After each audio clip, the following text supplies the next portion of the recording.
어둠의 영에게 사로잡혀 있던 영혼들이 우리 주님이 오셔서 해방시키고 또 왕으로 등극하여서 왕을 섬기는 그런 모습입니다.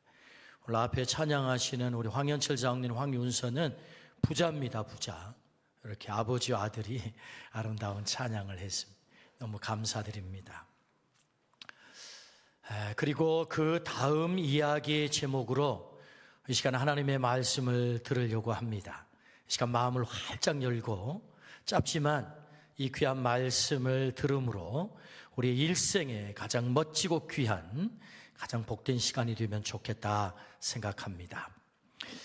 인생에는 중요한 4가지 질문이 있습니다. 첫 번째는 나는 어디서 왔는가?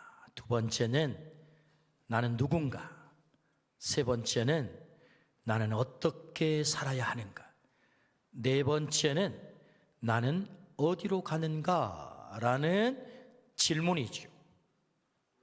우리가 사람이기 때문에 우리는 이 질문을 던지고 이 질문에 대한 답을 가져야 우리 인생 가장 의미 있게 살 수 있고 성공할 수 있는 것입니다. 우리가 동물이 아니기 때문에 사람이기 때문에 첫 번째 질문, 나는 어디서 왔는가? 생물학적 대답은 부모로부터 내가 왔죠. 이 대답은 초등학생 대답입니다. 지금 여기서 이 질문을 하고 있는 게 아니잖아요. 아르케, 내 존재의 근원이 뭐냐라는 질문이죠. 철학자 탈레스는 물이라고 했습니다. 헤라클레이토스는 불이라고 했습니다. 아낙시메네스는 공기라고 했습니다. 엠페도클레스는 불, 물, 흙, 공기라고 했습니다. 현대 과학자들은 우연 플러스 물질이라고 합니다. 또 어떤 과학자는 빅뱅이라고 합니다. 어느 날 갑자기 빅뱅, 그럼 큰 폭발이 일어나서 이 우주가 생겼다라고 말하죠. 여러분 어떻습니까? 무엇이 정답일까요? 유일한 진리 성경은 우리에게 이렇게 명징하게 가르쳐 줍니다. 창세기 1장 1절에 태초에 하나님이 천지를 창조하시니라. 아주 분명하게 우리의 근원이 하나님이다 라고 말씀을 하세요. 프랜시스 콜린스 박사는 신의 언어라고 하는 책을 썼습니다. 세계적인 과학자 2,000명을 모아서 13년 동안 인간 DNA, 이 게놈 프로젝트를 책임있게 진행한 사람입니다. 유전 과학자란 말입니다. 그가 인간 DNA 13년 동안 31억 개의 염기쌍으로 되어 있는 DNA를 다 해독을 한 거예요. 그리고 그 결론으로 쓴 책이 바로 신의 언어라고 하는 책입니다. 여러분 과학자입니다. DNA는 신의 언어라는 거예요. 여러분 오늘 제가 이 모습을 가지고 있는 것은 제 아버지와 어머니의 DNA를 물려받아 이 모습을 하고 있는 거거든요. 이 DNA는 창조자 하나님의 인간 설계도라고 했습니다. 인간은 100쪽의 세포로 이루어져 있습니다. 모든 기관이 기기묘묘하게 작동하는 것은 인체의 놀라운 신비이죠. 그 신비는 지혜자이신 하나님의 설계가 아니면 불가능함을 깨닫고 그는 신의 언어라고 하는 책을 썼습니다. DNA를 해독한 게놈 프로젝트는 현대 유전 과학이 인간 근원을 하나님이다 라고 밝힌 역작인 거예요. 고도의 지혜자 하나님의 설계로 인간은 시작됐음을 밝히고 있는 것입니다. 나는 어디서 왔는가? 우리는 답을 알게 됐습니다. 하나님으로부터 왔다. 그것이 성경의 가르침이고 유전학을 연구한 과학자의 답이에요. 하나님의 지혜, 그 지혜의 설계도대로 우리가 여기 이렇게 온 것이다. 나의 근원은, 아르케는 하나님이다 라고 말씀하는 거죠. 두 번째 질문, 나는 누구인가? 철학자 파스칼은 팡세에서 인간은 생각하는 갈대라고 했습니다. 인간은 갈대처럼 약하고 볼품이 없지요. 그러나 우리가 위대한 것은 사유하는 존재이기 때문, 생각하는 존재이기 때문이다 라는 말입니다. 그렇다면 인간은 어떻게 사유함으로 위대한 존재가 되었을까요? 파스칼은 성경에서 그 답을 찾았습니다. 창세기 1장 27절에 하나님이 자기 형상, 곧 하나님의 형상대로 사람을 창조하시되 남자와 여자를 창조하시고 라고 말씀하세요. 하나님의 형상으로 창조된 존재이기 때문에, 내가 하나님의 형상이기 때문에 내가 사유하는 존재라는 것입니다. 하나님의 형상, 그 하나님의 형상의 의미가 뭘까요? 그것은 하나님을 닮았다, 최상의 가치를 지닌 존재다, 하나님과 관계적 존재다. 이 관계적 존재라는 말은 하나님을 절대로 떠나서 살 수 없는 존재, 그것이 하나님의 형상, 하나님이 나를 그렇게 만들었다는 것입니다. 이마고 데이, 하나님의 형상이다 나는. 그래서 나는 누구인가 라고 가르쳐 주시기를, 하나님의 형상, 영과 혼과 육을 가진 최상의 존재로서 하나님의 형상이다라고 가르쳐 줍니다. 내가 누구라고요? 하나님의 형상이다. 우리 옆에 분을 바라보시면서 당신은 최상의 존재, 하나님의 형상이랍니다 라고 인사 한번 해주시겠습니까? 당신은 하나님의 형상, 최상의 존재입니다. 아멘. 여러분, 여기서부터 천부적 인권이 출발하는 것입니다. 물질은 물권이에요. 물권. 그것이에요. 그것. 내가 존경받아야 될 이유가 무엇입니까? 내가 하나님의 형상으로 지음받은 최상의 존재라는 것. 내가 그분을 왜 존중하는 것입니까? 많이 가졌기 때문에, 배웠기 때문에, 높은 자리에 있기 때문에? 아닙니다. 그분 속에 하나님의 형상이 담겨 있기 때문에, 최상의 존재이기 때문에 우리가 존중하는 거죠. 이걸 가리켜 천부적 인권이라고 하는 것입니다. 세 번째 질문, 나는 어떻게 살아야 하는가 건너뛰겠습니다. 네 번째 질문에 답을 하면 어떻게 살아야 되는지 답이 나오기 때문이죠. 네 번째 질문, 나는 어디로 가는가? 이 질문은 참 어려운 질문입니다. 우리의 죽음 이후를 말하고 있기 때문이지요.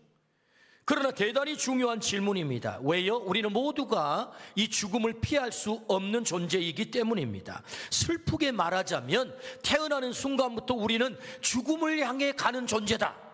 예외 없이 모두가 죽음을 향하여 가는 존재. 이 땅에 지구상에 태어난 사람이 1080억이랍니다. 통계에 의하면. 살아 계신 분이 지금 80억이에요. 지구에. 이미 왔다 가신 분이 1000억입니다. 1000억.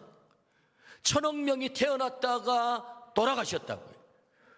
우리가 불변의 진리를 깨닫게 됩니다. 무엇이지요? 인간은 태어나면 죽는다라는 거예요.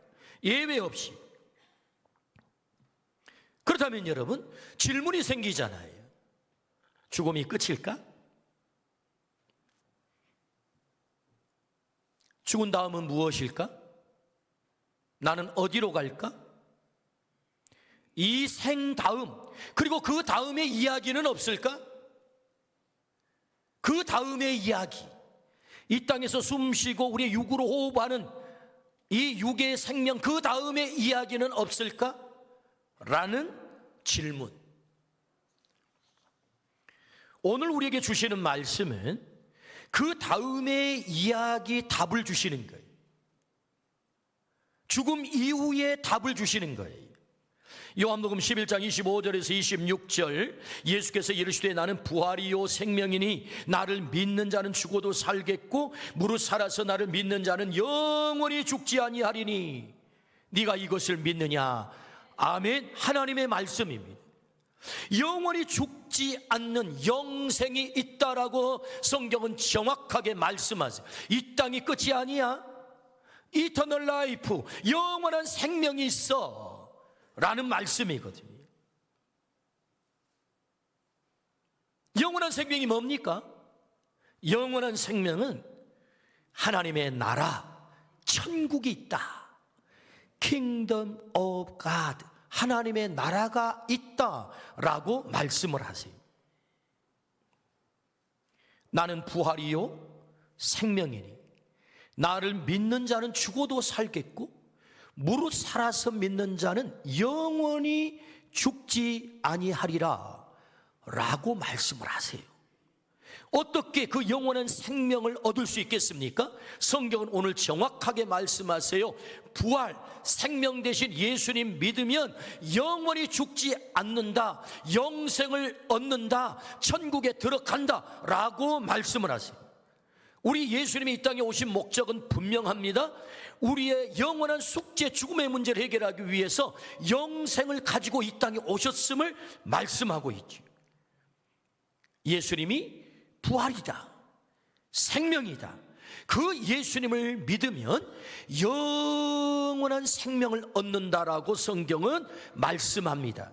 이 예수님을 믿음으로 이 영원한 생명의 자리에 들어가기를 축복합니다. 우리 아멘 합시다. 아멘. 근데 질문이 생겨요. 예수님이 부활, 생명임을 과연 믿을 수 있습니까? 라는 질문 말입니다. 오늘 우리가 보고 있는 요한복음 11장은 예수님이 부활이요 생명임을 증명하는 말씀입니다.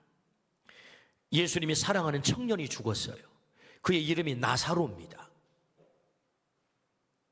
예수님은 그의 무덤 앞에 가셔서 눈물을 흘리세요. 죽음에게 패배할 수밖에 없는 인간의 이 연약함 때문에 주님이 눈물을 흘리고 있는 것입니다. 예수님께서 말씀하십니다. 돌을 옮겨라. 유대인들은 무덤을 만들 때 돌에 구멍을 파고 뚜껑을 닫습니다. 그 무덤 앞에 서신 예수님께서 돌을 옮겨라 이렇게 말씀을 하세요. 그때 누이 동생 마르다가 대답합니다. 선생님, 죽은 지 나흘이 됐습니다. 벌써 썩은 냄새가 납니다. 뚜껑 열어봐야 아무 소용없습니다. 괜히 헛힘 쓰지 마세요 라고 완곡하게 거절을 하죠. 그때 예수님께서 그 마르다에게 말씀합니다. 내 말이 네가 믿으면 하나님의 영광을 보리라 라고 말씀을 하세요. 마르다의 마음이 믿음으로 움직이기 시작했어요. 아하, 그렇구나. 저 예수님의 말씀을 믿어보면 좋겠어 라고 예수님의 말씀에 무덤의 뚜껑을 움직였습니다. 돌문을 굴렸습니다. 시체를 향하여 예수님께서 명령합니다. 나사로야 나오너라. 여러분, 시체를 향하여 명령할 수 있는 사람 딱 두 종류의 사람입니다. 한 사람은 미친 사람. 여러분 생각해 보십시오. 무덤 앞에 가서 시체를 향해 시체야 나오너라. 누가 할 수 있겠습니까? 망월동 묘지 가서 그러면 시체가 일어납니까? 저놈 잡아다가 나주병원에 입원시켜라 그러지 않겠어요? 또 한 사람은 진짜 생명의 주인, 진짜 생명의 주인. 우리는 이미 학교를 다니면서 3대 성인에 대해서 배웠습니다. 석가, 마호메, 그리고 예수. 여러분, 광인, 미친 사람을 누가 성인으로 말하겠습니까? 어떻게 인류의 스승이라고 사람들이 칭송하겠습니까? 예수님이 거짓 사기꾼이라고 한다면 어떻게 그를 3대 성인이라고 칭송하겠습니까? 그는 미친 분이 아니었단 말입니다. 그래서 생명의 주인 되신 그분께서 시체 나사로를 향하여 명령하고 있는 것입니다. 나사로야 나오너라. 이 명령 앞에 어떤 일이 벌어지는 것입니까? 요한복음 11장 44절, 죽은 자가 수족을 배로 동인채로 나오는데 그 얼굴은 수건에 쌓였더라. 예수께서 이르시되 풀어놓아 다니게 하라. 할렐루야. 죽은 시체가 예수님의 명령, 주인의 명령을 듣고 벌떡 일어나 저벅저벅 걸어 나왔다. 성경은 기록하는 것입니다. 어떻게 일이 가능합니까? 생명의 주인이기 때문에. 저는 이 대목에서요 엉뚱한 상상을 했습니다. 야, 우리 예수님 그때 나사로야 나오너라 그렇게 하지 않고 이름을 촉착 빼버리고 나오너라 했더라면 시체가 다 나올 뻔했습니다.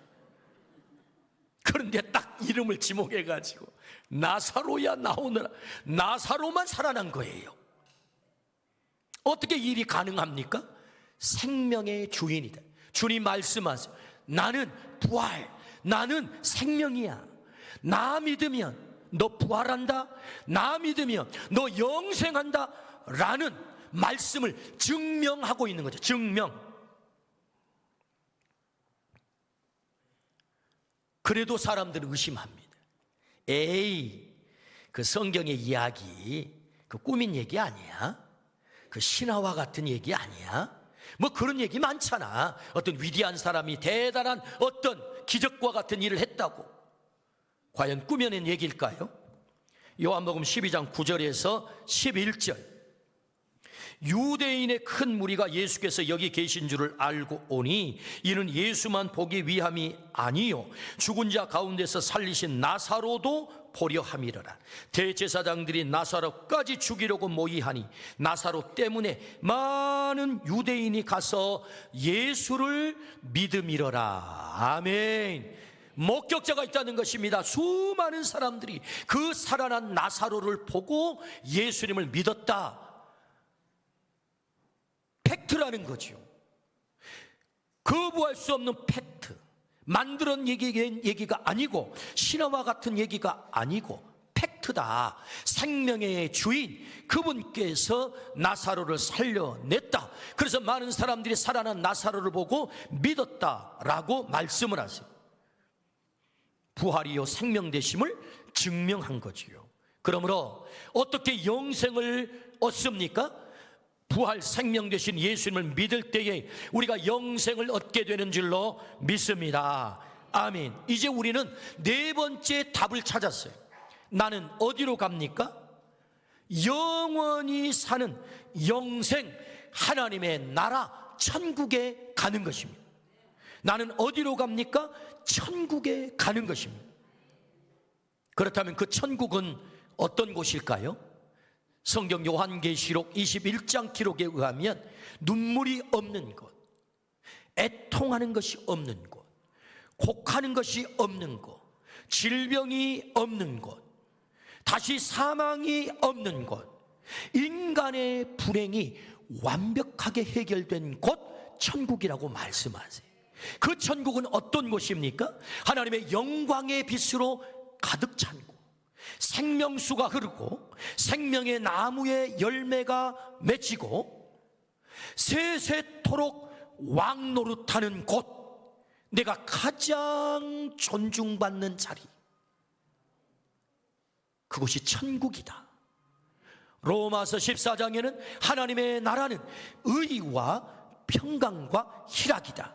완전한 기쁨으로, 완벽한 기쁨으로 가득 찬 낙원, 그곳이 천국이다 라고 말씀하세요. 우리가 어디로 갑니까? 그 천국으로 가는 것입니다. 부활 생명 되신 예수님을 믿음으로 우리가 그 천국에 모두 다 가기를 주의 이름으로 축원합니다. 그렇다면 다시 질문을 합니다. 모든 사람이 천국에 갈까요? 마태복음 25장 46절, 그들은 영벌에, 의인들은 영생에 들어가리라 라고 말씀하세요. 두 곳으로 간답니다.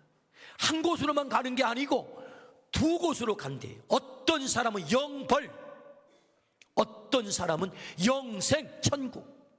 그렇다면 누가 영생 그 천국에 가는 것입니까? 성경은 말씀하세요. 의인들은 영생에 들어가리라. 의인만 천국에 들어가는 줄로 믿습니다. 의인만. 그렇다면 누가 의인일까요? 어떻게 하면 우리는 의인이 될까요? 착한 일을 많이 하면? 선한 일을 많이 하면? 깨끗하게 살면 그가 의인이 되는 것입니까? 성경은 이렇게 말씀하세요. 하나님이 세상을 이처럼 사랑하사 독생자를 주셨으니, 이 독생자는 예수님을 말합니다. 이는 그를 믿는 자마다 멸망하지 않고 멸망하지 않는 사람, 의인입니다. 그 의인은 어떻게 되는 것입니까? 하나님의 사랑을 받아들이는 사람.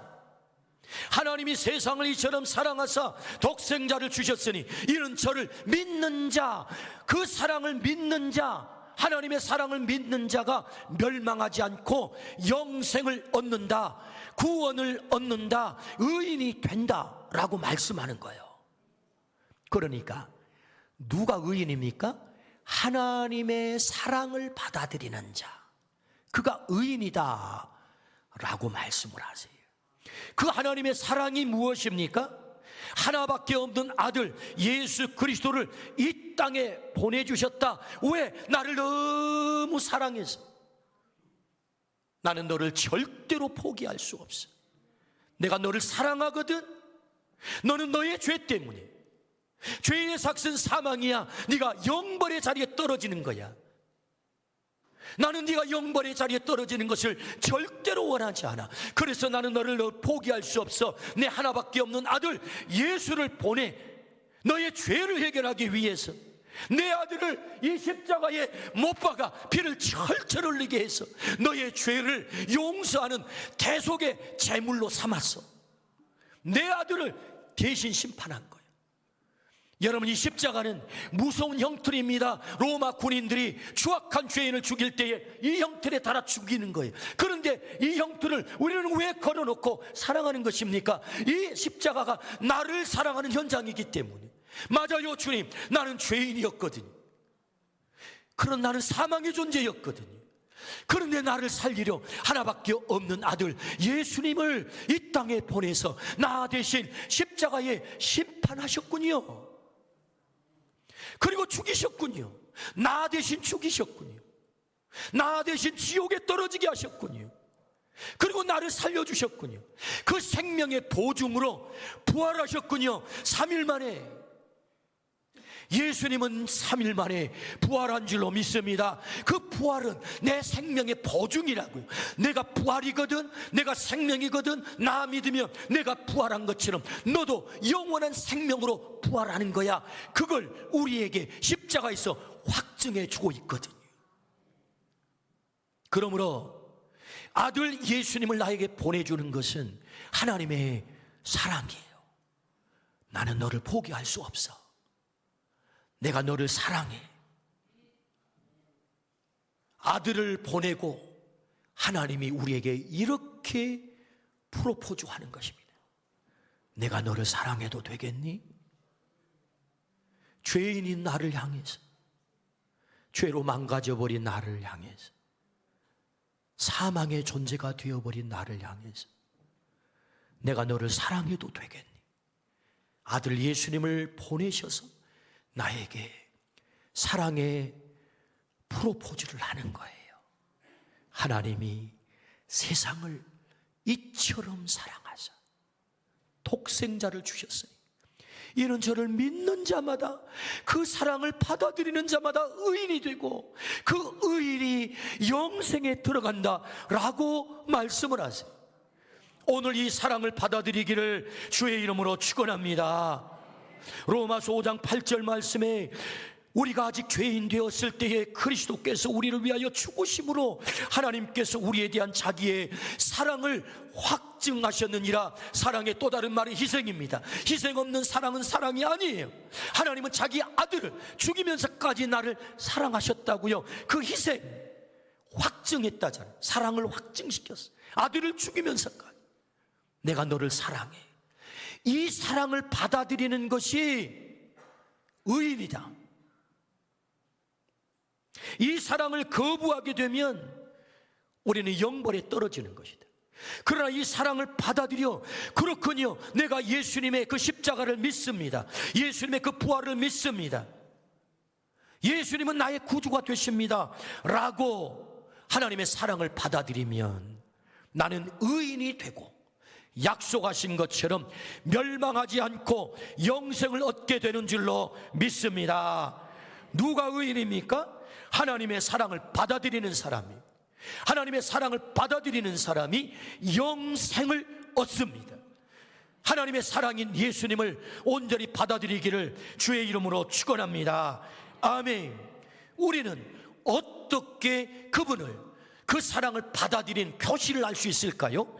로마서 10장 10절. 사람이 마음으로 믿어 의에 이르고 의인이 되고 입으로 시인해서, 어떤 시인? 예수님은 나의 주가 되십니다, 예수님은 나의 부활이고 생명이 되십니다 라고 시인하면 구원에 이르느니라. 할렐루야. 마음속으로 예수님을 영접하고 내 입으로 예수님을 주로 시인하게 되면 내가 구원을 얻는다, 의인이 된다 라고 말씀하세요. 그래서 내가 영생, Kingdom of God, 하나님의 나라에 들어간다 라고 말씀을 하세요. 우리는 어디로 갑니까? 하나님의 사랑을 거부하면 영벌에 떨어집니다. 그러나 하나님의 사랑을 받아들이면, 예수님을 영접하면 우리는 영원한 천국에 가는 줄로 믿습니다. 그러므로 오늘 우리를 왜 이 자리에 초대한 것입니까? 그 영원한 생명 얻어서 그 영원한 천국에 너 들어가면 참 좋겠어. 우리를 초대한 줄로 믿습니다. 주님을 나의 주로 영접하시기를 주의 이름으로 축원합니다. 그래서 우리 모두가 천국에 들어가기를 축복합니다. 세 번째 질문, 나는 어떻게 살아야 합니까? 이제 답이 분명해졌습니다. 나는 하나님께로부터 왔습니다. 나는 하나님의 형상입니다. 하나님을 떠나서는 절대로 살 수 없는 관계적 존재입니다. 하나님을 떠나는 순간 우리는 불행해지는 것입니다. 나는 어디로 갑니까? 하나님의 품으로 돌아갑니다. 천국에 가는 존재입니다. 그러므로 나는 어떻게 살아야 됩니까? 예수 그리스도를 나의 주인으로 고백하고 살 때 우리는 하나님의 아들, 딸이 되는 줄로 믿습니다. 요한복음 1장 12절 말씀, 영접하는 자, 곧 그 이름을 믿는 자들에게는 하나님의 자녀가 되는 권세를 주셨으니, 예수님을 영접하기를 주의 이름으로 축원합니다. 우리가 어떻게 살아야 됩니까? 그 예수님을 영접하고 하나님의 자녀로 살라. 자녀의 영광을 누리라. 자녀의 복을 누리라. 이 땅에서 아버지 하나님께 마음껏 구할 수 있는 권세와 마지막 날에 하나님의 나라를 상속으로 받는 그 권세를 누리라 라고 말씀을 하세요. 고린도후서 5장 17절, 우리가 어떻게 살아야 됩니까? 그런즉 누구든지 그리스도 안에 있으면, 그리스도 안에 있으면 새로운 피조물이라. 이전 것은 지나갔으니 보라 새 것이 되었도다. 할렐루야. 우리가 그리스도 안에 있게 되면, 이 안에 있다는 말은 예수님을 믿으면, 예수님을 영접하면 내가 그리스도 안에 들어갑니다. 그리스도 안에 들어가는 순간 나는 새로운 피조물이 된다. 이전 존재는 다 지나간 존재, 내가 새로워진 존재. 하나님이 기억지도 않겠다. 너는 새로운 피조물이야, 내 아들이야, 내 딸이야 라고 말씀을 하세요. 그러므로 우리가 어떻게 살아야 됩니까? 예수 그리스도를 나의 부활 생명으로 믿고 약속하신 영생을 얻고 살기를 축복합니다. 그리스도 안에 살기를 축복합니다. 새로운 피조물로 살기를 축복합니다. 내 삶의 모든 문제를 해결하시겠다고 약속하신 주님의 그 약속을 믿고 주님을 나의 주인으로 삼고 사시기를 축복합니다. 아멘. 말씀을 맺겠습니다. 우리는 어디서 왔습니까? 하나님으로부터 왔습니다. 나는 누구입니까? 하나님의 형상입니다. 최상의 존재. 나는 어디로 갑니까? 하나님에게로 갑니다. 저 천국에로 갑니다. 어떻게 살아야 가는 것입니까? 예수 그리스도를 나의 주로 모시고 내 안에 영접하고 부활 생명 되신 예수님을 믿을 때 내가 하나님의 아들, 딸이 되어 하나님이 주시는 이 생명의 복을 누리게 되는 줄로 믿습니다. 이 삶을 사시기를 주의 이름으로 축복합니다. 아멘. 기도하겠습니다. 여러분 눈을 감아 보십시오. 오늘 말씀을 듣고 보니 인생의 중요한 질문 4가지. 그렇군요. 내가 하나님께로부터 왔군요. 내가 하나님의 형상이군요. 내가 하나님께로 돌아가는군요. 부활되시고 생명되시는 예수님을 믿을 때 내가 그 영생을 얻게 되는군요. 깨닫게 하시고 가르쳐 주시니 감사합니다. 그 예수님을 나의 주님으로 모셔드립니다. 부활이요 생명 되신 예수님을 내 안에 모셔드립니다. 영접합니다. 그런 마음이 드시는 분은 오른손을 들어서 여러분 가슴에 조용히 얹어보십시오. 사람이 마음으로 믿어 의에 이르고 입으로 시인해서 구원을 얻는다 말씀하셨습니다.